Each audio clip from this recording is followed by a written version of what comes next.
Hi friends, share বাজার রহস্য চ্যানেলে আপনাদের স্বাগত। আশা করি আপনারা ভালো আছেন এবং সুস্থ আছেন। ফ্রেন্ডস, আজকে 15ই আগস্ট পালন হয়ে গেল। হ্যাপি ইন্ডিপেন্ডেন্স ডে সবাইকে। কিন্তু আমার এই ভিডিও করছি যেখানে, তার বাইরে একটা ছোট্ট অনুষ্ঠান চলছে, তাই একটু সাউন্ড রিলেটেড ডিস্টার্ব হবে। আর আমি ভিডিওটাকে বড়ও করবো না, খুবই ছোট ভিডিও করব, কারণ আজকে যে যে জিনিসগুলো অত্যন্ত প্রাসঙ্গিক, স্পেশালি প্রাইম মিনিস্টার আজকে তার যে বক্তব্যে কি কি জিনিসগুলোকে উল্লেখযোগ্য হিসাবে বলেছেন, যেগুলো আগামী দিনে শেয়ার বাজারকে প্রভাবিত করবে, সেইগুলো কিন্তু মেন আপনাদের সামনে তুলে ধরার চেষ্টা করব।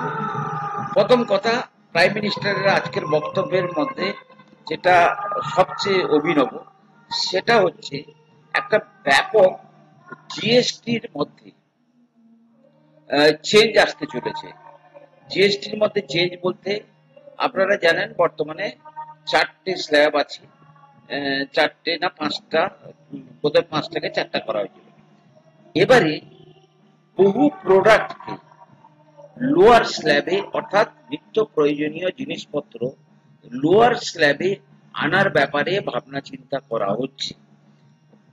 2018 সালে একবার অ্যাট এ টাইম প্রায় আমরা 8% না 10% ট্যাক্স রিডাকশন করে কিন্তু তখন মার্কেটকে কিন্তু অত্যন্ত মানে বিশালভাবে উজ্জীবিত করা হয়েছিল। তেমনি ভাবে জিএসটিতে যেভাবে রোজগার হচ্ছে, তাই সেই জিএসটিতে যদি একটা ব্যাপক পরিবর্তন এনে গ্রোথ আনা যায়, সেটার প্রতি কিন্তু প্রাইম মিনিস্টার আজকে অত্যন্ত স্ট্রেস দিয়েছেন, যেটা কামিং 1-2 মাসের মধ্যে কিন্তু হতে চলেছে। দ্বিতীয় যে কথাটা উনি বলেছেন, যে সেমিকন্ডাক্টর মানে সেমিকন্ডাক্টর হাব অলরেডি 7খানা আমাদের দেশে হয়ে গেছে, 7খানা রাজ্যে।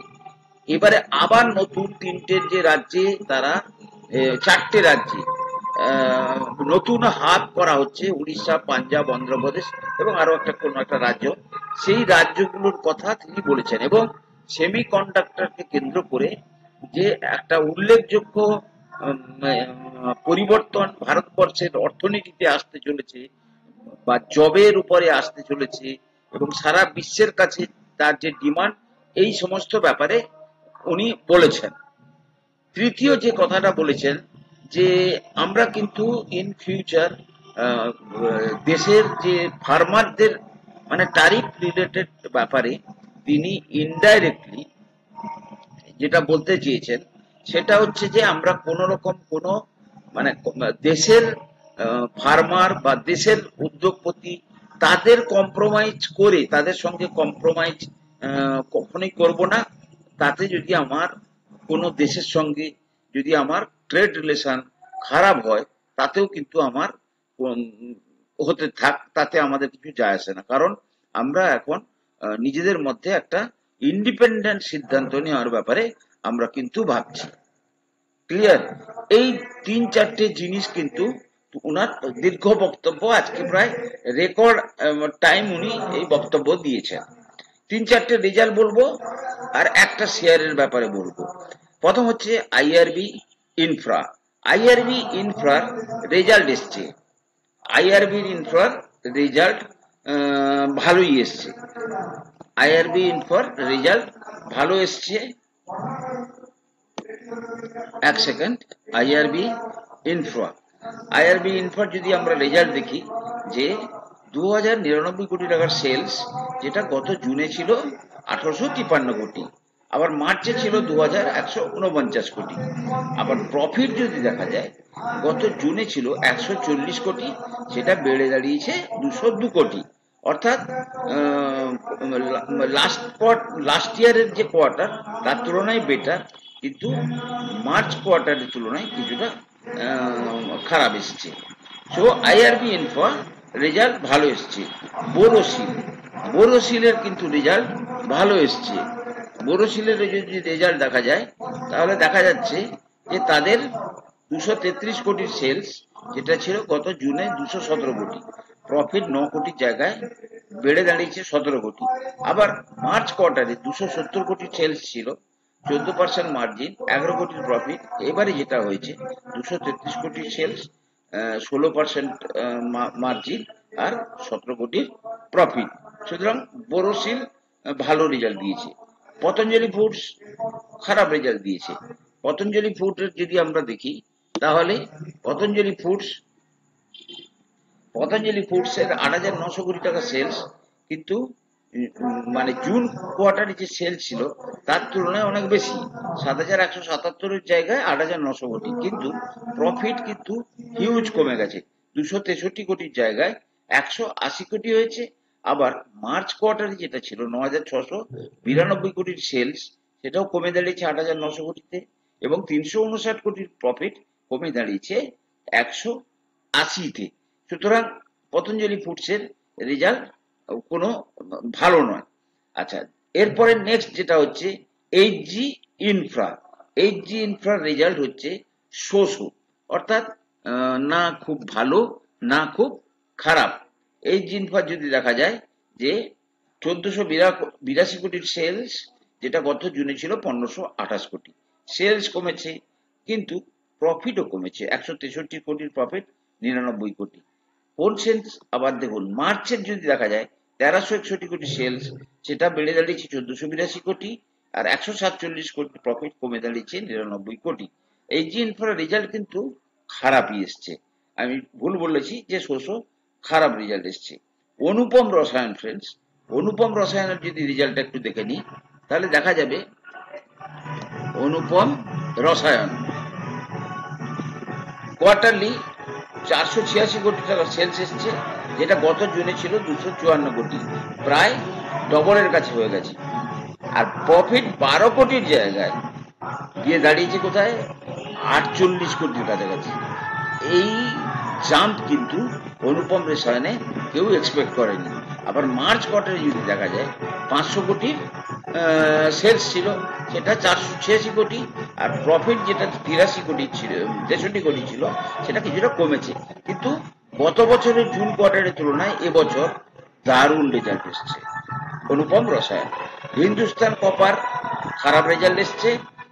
হিন্দুস্তান মানে কপারের যদি রেজাল্টটা দেখি তাহলে দেখা যাবে হিন্দুস্তান কপারের রেজাল্ট দেখুন, গত জুনে 494 কোটি টাকার সেলস কিছুটা বেড়েছে 516 কোটি, কিন্তু প্রফিট গত জুনে ছিল 113, এবার এসছে 134 কোটি। খারাপ কি সেলসে না, মার্চে 731 কোটি টাকার সেলস এসেছিল, যেটা কমে দাঁড়িয়েছে 516 কোটি, আর প্রফিট 191 কোটির জায়গায় কমে দাঁড়িয়েছে 134 কোটি। সুতরাং এই সেন্সে হিন্দুস্তান কপারের রেজাল্ট খারাপ। বিপিসিএল এর রেজাল্ট ভালো এসছে। বিপিসিএল এর রেজাল্ট যদি আপনারা দেখেন তাহলে বিপিসিএল ভারত পেট্রোলিয়ামস কোয়ার্টার, আচ্ছা জুন কোয়ার্টারে ছিল 1,13,000 কোটি টাকার কাছাকাছি, যেটা এসছে এবারেও 1,13,000 কোটির কাছাকাছি। প্রফিট কিন্তু গত জুনে ছিল 2,842 কোটি, এবারে এসছে 6,839 কোটি, অর্থাৎ প্রফিট প্রায় দুগুণের চেয়েও বেশি হয়ে গেছে। আবার মার্চ কোয়ার্টারে 1,11,000 কোটি টাকার সেলস ছিল, সেটা বেড়ে দাঁড়িয়েছে মামুলি 1,12,000 কোটি টাকা, এবং 4,392 কোটি টাকার প্রফিট বেড়ে দাঁড়িয়েছে 6,839 কোটি। এবং এই পুরো প্রফিট যেটা বেড়েছে, that is because of the Russian oil, যেটা আমরা পারচেজ করি, অর্থাৎ কম দামে আমরা পেয়ে এই প্রফিটটা আমাদের বেড়েছে। ফ্রেন্ডস, একটা শেয়ারটা নিয়ে আমরা বারবার চর্চা করছি, কিন্তু আজকে অলমোস্ট বটম আউট স্টক হিসাবে টিসিএস কে আপনারা ভেবে নিতে পারেন, যে এখান থেকে কিন্তু টিসিএস এর উপরে মানে আপনারা নজর রাখুন, কারণ এর থেকে টিসিএস এর আর নিচে যাওয়ার তেমন কোনো জায়গা খুব কম আছে, অর্থাৎ রিস্ক কম, ভাইরাস প্রফিট অত্যন্ত বেশি। টিসিএস দেখুন, গত বছর এমন দিনে টিসিএস কিন্তু কোথায় কাজ করতো, প্রায় 4,500 এর কাছাকাছি, 4,500 এর কাছাকাছি টিসিএস ট্রেড করছিল, সেটা কিন্তু আজকে কমে দাঁড়িয়েছে 3,000 এর কাছাকাছি। সুতরাং এ এক অপূর্ব সুযোগ, গোল্ডেন অপরচুনিটি। যারা এট এ টাইম কিনবেন না, আস্তে আস্তে করে আপনারা কিন্তু টিসিএস কে কিন্তু অ্যাকুমুলেট করতে পারেন। আগামী দিনে অ্যাটলিস্ট 1 বছরের হরাইজনে খুব ভালো প্রফিট পাওয়ার সম্ভাবনা কিন্তু প্রবল। ফ্রেন্ডস, আমি কোনো সেবি রেজিস্টার অ্যানালিস্ট নই। কোনো শেয়ারে কেনা বা বিক্রির আগে আপনারা আপনাদের ফাইন্যান্সিয়াল অ্যাডভাইজারের পরামর্শ নিয়েই কিন্তু শেয়ারে কেনা বা বিক্রি সিদ্ধান্ত নেবেন। আর আজকের ভিডিওটা যদি সাউন্ড ডিস্টার্ব থাকে তাহলে একটু কোপারেট করে নেবেন, সো দ্যাট কাল থেকে আবার ঠিক হয়ে যাবে।